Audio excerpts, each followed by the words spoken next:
नमस्कार बच्चों। नैतिक शिक्षा कक्षा 7 की नैतिक शिक्षा की पुस्तक में यह हमारा 15 पाठ संतोषम परम सुगम, ये आज हम इस वीडियो में स्टार्ट करेंगे। इससे पहले वीडियो तक का हमने जो 14 चैप्टर थे उसके क्वेश्चन आंसर और जो है पूरे पार्ट पढ़ लिए थे। ठीक है, तो स्टार्ट करते हैं। आज का युग विज्ञान का युग है। मानव ने अपनी बुद्धि के आधार पर अनेक आविष्कार किए हैं और उसने असंभव को भी संभव बना लिया है। फिर भी मन में जो है संतोष का भाव कहीं नज़र नहीं आता है। इसका तात्पर्य है कि मनुष्य संतुष्टि की ओट में कर्म को बुला रहा है। और किसी ने ठीक ही कहा है कि गोधन गजधन बाजधन रतन रतन धन खान, जब आवे संतोष धन सब धन धुरी समान। यानी कि निसंदेह जो है संतोष रूपी धन के समक्ष संसार की जो सभी चीज़ें हैं वो बहुत तुच्छ हैं। और यह तो एक प्रकार की मानसिक अवस्था है जिसमें जो है व्यक्ति प्राप्त वस्तुओं से संतुष्ट हो जाता है और उसे अधिक और उससे भी अधिक जो है चीज़ों की कामना करता है। किंतु इस अवस्था की प्राप्ति साधारण मनुष्य नहीं कर सकता। मनुष्य जीवन को समस्त सुखों के साथ भोगना चाहता है और सुख भोगने के लिए धन की आवश्यकता होती है। धन से मनुष्य कभी तृप्त नहीं होता। अतृप्ति उसकी शांति छीन लेती है। और संस्कृत में कहा भी गया है कि अशांतस्य कुतः सुखम, कि अर्थात अशांत के लिए सुख कहाँ। सुख केवल भीतर की संतुष्टि से आता है। इसलिए ज्ञानी कहते हैं कि संतोषम परम सुखम। मनुष्य करोड़ों कमाकर भी और का अभिलाषी रहता है। वह दिन रात पीछे धन के पीछे भागता है और अहंकारी हो जाता है। और धन न मिलने पर जो है स्वयं के भाग्य को कोसता है। धन के समक्ष उसके रिश्ते जो हैं बौने लगते हैं। फलस्वरूप समाज में चोरी डकैती अपहरण तस्करी काला बाजारी मिलावट रिश्वतखोरी को बढ़ावा मिलता है। तो इन सब से मुक्त करने का सर्वोत्तम उपाय है संतोष। मन में भाव आते ही कि सारी कामनाएं लुप्त हो जाती हैं। धन से कोई सुखी नहीं हुआ। सिकंदर ने दुनिया जीत ली थी मगर कहते थे कि सिकंदर जब गया दोनों दुनिया से दोनों हाथ खाली थे। अर्थात जो है जब साथ कुछ जाता ही नहीं है तो जोड़ने से लाभ क्या। ईश्वर जिस अवस्था में रखे उससे संतुष्ट रहना ही मनुष्य की भलाई है। इसलिए तुलसीदास भी कहते हैं कि जाहि विधि राम राखे राम ताहि विधि रहिए। और संत कबीर ने भी जो है इस पर अपना एक प्रसंग दिया है कि साईं इतना दीजिए जामे कुटुंब समाये, मैं भी भूखा ना रहूं साधु न भूखा जाए। संतोष ही जो है परमानंद की अवस्था है। वह चिंता मुक्त होकर आनंद की नींद सोता है व्यक्ति। तो कबीरदास ने फिर एक अपना प्रसंग लिखा है कि रूखा सूखा खाई के ठंडा पानी पी, देख परानी चूपड़ी मत ललचावे जी। तो इस प्रकार हम कह सकते हैं कि संतोष ही सबसे बड़ा सुख है। एक अगला पॉइंट है फिर इसमें संतोष ही सबसे बड़ा धन। शेख जादी जो है नमाज पढ़ने जा रहा था। पाँव में जूते न होने के कारण उनके पाँव पूरी तरह से जल रहे थे। तो उन्होंने एक व्यक्ति दिखाई दिया। उनके पाँव में चमकती चमकती जूतियाँ थी। शेख जादी ने उल्हाना के सर में कहा, या अल्लाह तू भी कितना पक्षपाती है। एक को चमचमाए दूसरे और मुझे फटे पुराने भी नहीं। शेख भी बुदबुदा ही रहे थे कि पीछे खट खट की आवाज़ सुनाई दी। मुड़कर देखा तो वह अपंग बैसाखी के सहारे चला आ रहा था। शेख ने अपने ही मुख पर तमाचा लगाकर कहा, या परवरदिगार, यह क्या कम है कि तूने मुझे दोनों पैर तो दिए हैं। ठीक है। फिर अगला एक ऐसा ही प्रसंग है। विश्व की सबसे बड़ी संपत्ति शांति और संतोष।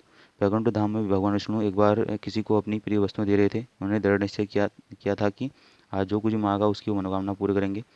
तो मांगने वाले क्रम से आते, अपनी मांग प्रस्तुत करते और मनोकामना पूर्ण हो जाती। भगवान विष्णु की पत्नी लक्ष्मी ने देखा कि भंडार धीरे धीरे खाली होते जा रहा है। तो चिंता के मारे जो उन्होंने कहा कि मांगने वालों की इतनी भीड़ है और उदारता से जो है आप इनकी इच्छा पूरी करते हैं तो कुछ क्षणों में जो है वैकुंठ का जो संपूर्ण वैभव है वो समाप्त हो जाएगा। तो ऐसे में हम क्या करेंगे। तो विष्णु ने कहा कि आप चिंता न करें, मेरे पास ऐसी महान संपत्ति जिसे मैंने सुरक्षित रखा है और जब तक ये हमारे पास है यह तब तक जो है किसी अन्य प्रकार की संपत्ति की हमें आवश्यकता नहीं है। तो लक्ष्मी जी ने पूछा वो कौन सी वस्तु है। तो विष्णु जी ने कहा शांति। कि क्योंकि विश्व की सकल संपत्ति भी यदि किसी को प्राप्त हो जाए परंतु उसके मन में संतोष और शांति नहीं है तो वह संपत्ति उसके लिए जो है विपत्ति बनी रहती है। अतः शांति और संतोष को कोई संभाल कर रखना चाहिए। तो लक्ष्मी जी ये सुनकर जो है चिंता मुक्त हो गई और संतोष से सांस ली। वृद्धावस्था में सुखी जीवन संतोषम परम सुखम। तो एक बार यूनान के सुकरात भ्रमण करते हुए शहर में पहुंचे। वहाँ उन्हें एक वृद्ध व्यक्ति से उनकी भेंट हुई। दोनों काफ़ी घुल मिल गए और एक दूसरे को अपनी जो जीवन की वृत्तांत सुनाने लगे। तो वो वृद्ध व्यक्ति बोला कि आपने अपने जीवन के प्रारंभ में तो बहुत अधिक शानदार जीवन व्यतीत किया है। अब वृद्धावस्था में कौन कौन से पापड़ जो हैं आपको बेलने पड़ रहे हैं। तो वृद्ध ने कहा, मैं अपने पारिवारिक दायित्व को अपने पुत्रों को सौंप कर निश्चिंत हूँ। वो जैसा कहते हैं कर देता हूँ, वो जैसा खिलाते हैं खा लेता हूँ और अपने पौत्र पत्रियों के साथ जो है हंसता खेलता जीवन व्यतीत करता हूँ। बच्चे अगर भूल करते हैं तो चुप रहता हूँ, उनके किसी कार्य में बाधक नहीं बनता। वे मुझसे परामर्श लेते हैं तो मैं अच्छे बुरे का ज्ञान करा देता हूँ, चाहे वे माने या ना माने, यही मेरा काम है। यदि वो भूल यदि कोई भूल वे करते भी हैं तो पुनः मेरे पास आएँ तो मैं उसको सुलझा देता हूँ। वृद्धि की बात सुनकर सुकरात बहुत प्रसन्न हुए। उन्होंने कहा, इस आयु में जीवन कैसे जिया जाए यह आपने बखूबी मुझे समझा दिया। परम संतोषी ईश्वर भक्त संत रविदास। तो एक बार संत रविदास का जीवन जो है हमारे लिए बहुत प्रेरणादायक है। तो रविदास ने जिस परिवार में जन्म लिया उसमें चमड़े का काम होता था। विशेषकर मरे हुए पशुओं से जो जूते बनाने का काम किया जाता था। बचपन से रविदास जो है पिता के साथ अपने चमड़े के जूते बनाने का काम करते थे और उनकी व्यवसाय में सहायता करते थे। रविदास ने जो है हिंदू समाज में फैली हुई समाज की कुरीतियों में जो है लोगों को जागरूक भी किया तथा हिंदू समाज के प्रति जो है धर्म और संस्कृति का जो विश्वास था वो भी लोगों में फैलाया। तो एक बार कांसी की झाली रानी ने एक बार उन्हें अपने यहाँ बुलाया और एक भोज का आयोजन जिसमें उन्होंने किया था। तो ब्राह्मणों ने संत रविदास की पंक्ति में बैठकर भोजन करने का विरोध किया। रविदास उनसे अलग पंक्ति में बैठकर भोजन करने लगे। तभी जब सभी ब्राह्मण एक पंक्ति में बैठकर भोजन करने लगे तो सबने देखा कि प्रत्येक के पास रविदास बैठा है। ये चमत्कार देखकर उनका अहंकार चूर हो गया। मीराबाई भी उनकी शिष्य बनी। रविदास जूते बनाकर अपने परिवार का काम चलाते थे। परिवार की स्थिति अच्छी नहीं थी फिर भी वह जो है गरीबों की सहायता करते थे। प्रत्येक दिन जो है एक जोड़ी जूता जो है किसी गरीब को बिना मूल्य के ही दे देते। और उनकी पत्नी भी जो है इस काम में उनका सहयोग करती थी। और उन्होंने जो है किसी से भी जो है पैसे लेने से मना किया हुआ था। अ, उनकी स्थिति अच्छी नहीं थी तब भी।